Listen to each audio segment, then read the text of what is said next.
Ever wonder why some designers struggle to get clients' approval, but others create brands where the clients can connect instantly? It all comes down to a process. Today, I'll show you a foolproof brand identity workflow and how to run a first client meeting that builds trust instantly. Plus, I'm going to toss in a free resource to help you streamline your process and impress your clients on day one. All right, so let's go. All right, so here is my branding process. It's my workflow that's divided into 5 different stages. Stage 1 is the onboarding stage. So I'm basically the first part. I'm going to conduct the first project call. And the most important part of this call, I'm going to make sure I'm having qualified clients. A lot of times, your email gets spammed or your DMs get spammed. And, these are just people trying to scam you. It's not even a real client, but even real potential work. So that's why, me personally, I always prefer to get the client on a Zoom call or a phone call because I want to make sure that that's a real client. There's a real person. So, and then in this first call, I have the first meeting where I have a series of questions that I ask the client, and that's one of the resources I'm going to provide to you. Plus, this 5 stages of my onboarding process or my branding process. You're gonna have all of this. I'm gonna show you in the description below, so you can use it, modify it for your own needs, and so for free. No about you don't have to give me your email, none of that stuff. So after conducted the first client meeting, we're either structured to intake and gather client details. So that's part of the meeting. So all this goes together. So validated to make sure this is a real client, and also gathering all the information I need with the first meeting questions. And the whole point of this meeting, I want to find out also if this is going to be a rebrand or this is for new branding.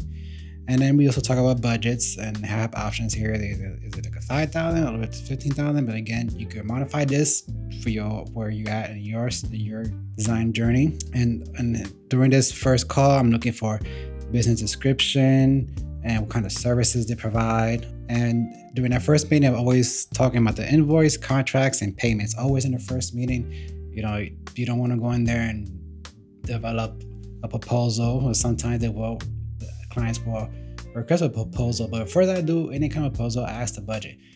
If that's for a proposal and the budget is, I don't know, $500, no, I'm not going to waste my time on a proposal for a job that's $500. And if this is a really high-paying project that's $15K, $10K, or even higher, and they want a proposal, I'm going to give them a proposal because they're about to make a big investment into you, and they want to see what you're capable of, what kind of value you provide to them. So then, after the onboarding process is complete and when the client sign all the contracts, I got my first payment. I do 50% upfront. That's my payment method. So it's always 50%. The next stage is the brand strategy. Now, there's different frameworks out there to do your brand strategy. I personally like to use the core framework. That's from Jose Caballero. So I personally use this framework, and I divide my services into 2 different areas. If I'm strictly doing brand identity, then I should use these parts of the framework, which is the brand attributes, the brand statement, and customer profiles. With those 3 things, I could develop the brand identity. If it's just identity, like logos, typography, anything I do with the brand in terms of the visuals. If I'm providing brand strategy, it's going to include all of this as well. So it'll be the brand attributes, statements, user profiles, and then the business goal, revenue, awareness, all of this. This right here is a strategy. If I include all of this, that's how I divide it to my workflow. Oops. All right. And then also competitor analysis, very important. And number 3 is design direction. So at this stage already, I have all the information I need to start kicking off the project. And I divided into two directions. So if this project included a brand strategy, then I do stylescapes. That was terrible. I create stylescapes.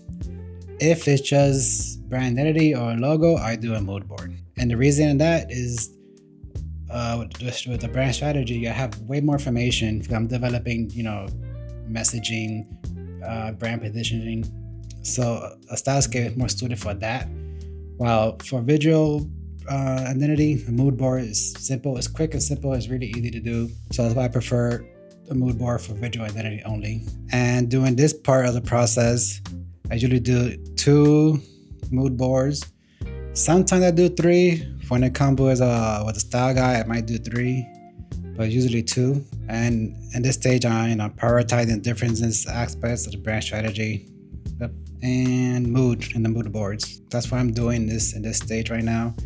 And then of course, from the mood board, I'm looking for color, ensuring they're aligning with the brand identity, choosing typography, and matching with the brand personality, defining the key brand assets, either for email, footers, social media, posters, templates.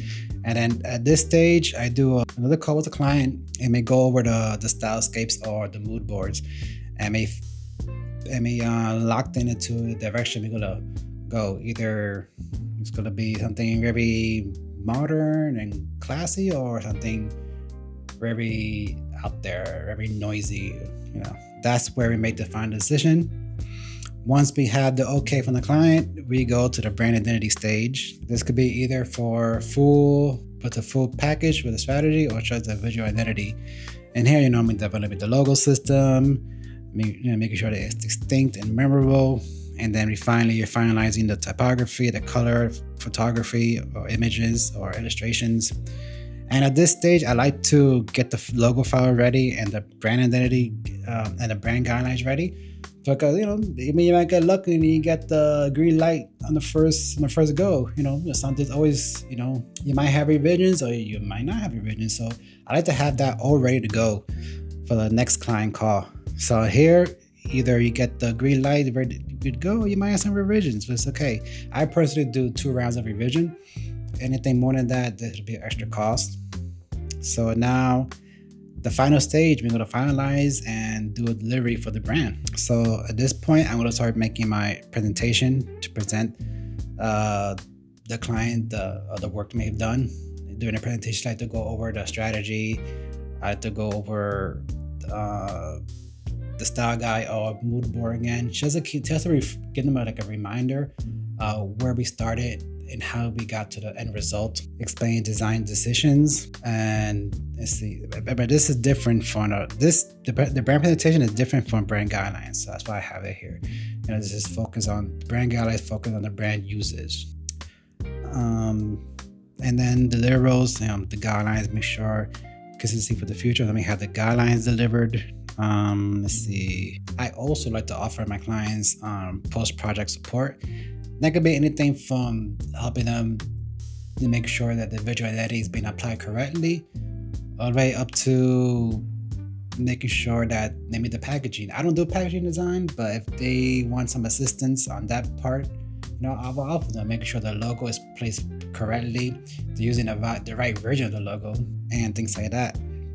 And another good thing to bring awareness is to request a video testimonial. You could use those for your website, for social media, and happy clients boost their credibility. So that's why it's important to ask that. I find video, especially nowadays, video is really blowing up. A video testimonial, I think, provide more value to your business than a written one. But if they don't want to, a written one is fine too.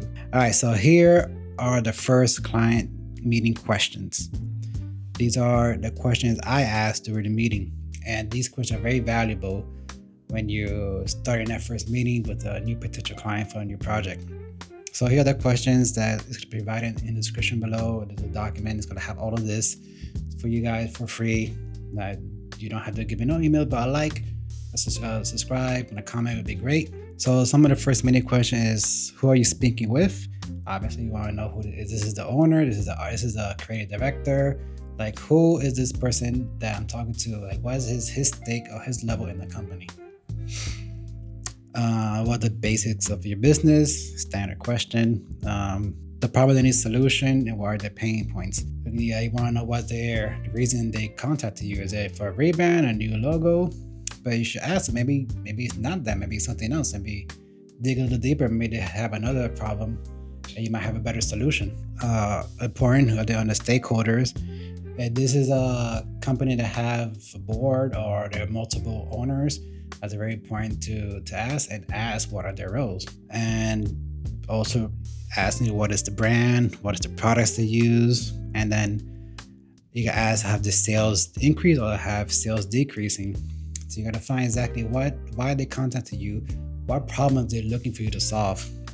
The same thing if they don't have a product, they sell services. You ask the same questions. Why does have sales increase or have they been decreasing?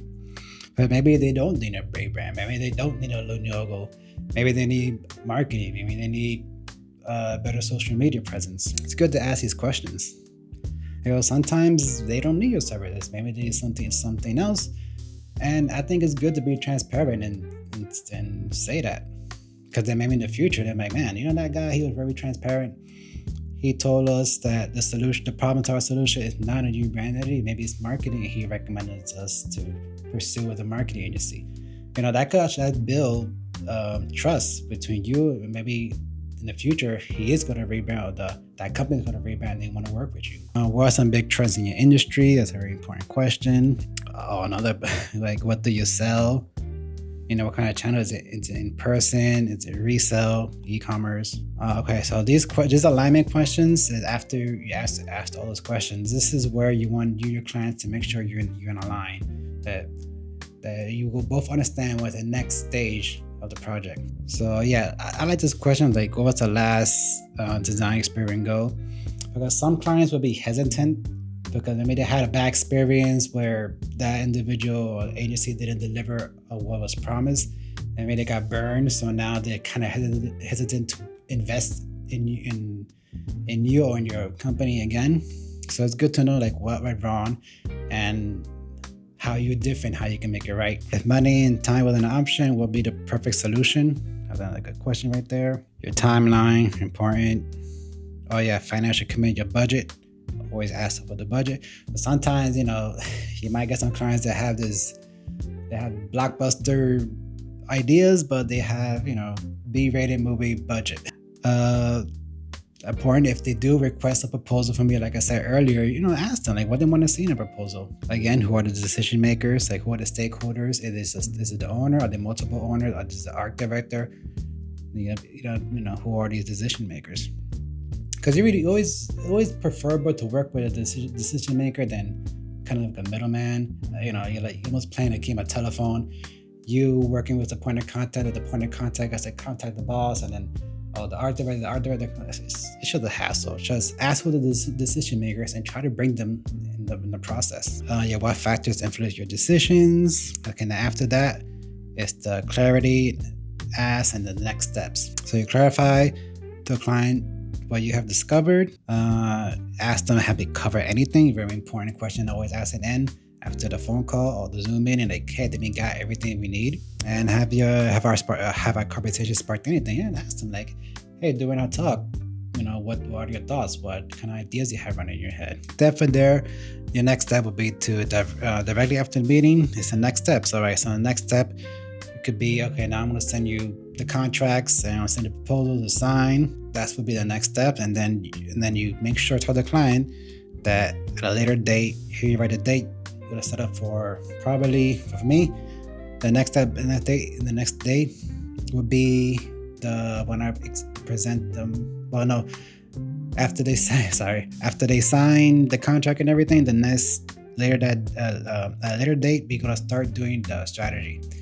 Depending, is it going to be full strategy or is it going to be for virtual identity? Then you write a date and off to the races. All right, so there you have it. That's my whole process. That document will be in the description below. It's free for you to use. No email has to be given. I'm not asked for anything in return. This is just, I don't want to gatekeep. I should want to offer some free things that I use and things that I learned and share with this little community I'm trying to build here. I should ask them, give me a like if you like. If you didn't like, write in the comments below where I can improve. And subscribe if you like this, what's going on here. So yeah, catch you in the next one. See ya.